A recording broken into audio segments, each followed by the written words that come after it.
December 9, 2023 ay ngayong araw ay kaarawan ng aking master, at dahil kaarawan niya ay nangalap ako ng mga mutya, at ito ang aking nakita doon sa lugar na aking mga pinaghahanapan ng mga mutya.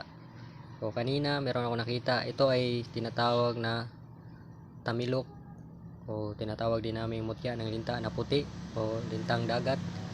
Ito ay mga nakatira sa bato na puti. So itong nakuha ko ngayon ay medyo sa gitna niya ay medyo open siya, pero sa pinakadulo naman ay mga solid. So ito yung ulo ng tamilok. Ito gagamitin ko ito na pansarili, at yung iba naman kagaya nito, mga pangsangkap ko na ito sa aking mga gagawing pangdepensa, dahil na open yung sa niya gitna, dahil sa katagalan sa dagat natatamaan ng mga alon,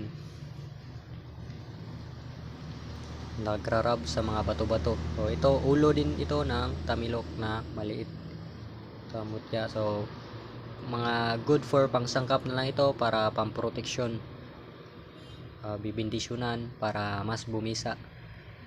So ito yung itsura niya. So medyo marami na rin ito na pangsangkap. So ang dalawa nito ay gagamitin ko bilang pansarili na pangsangkap ko sa aking kwintas din na gagawin.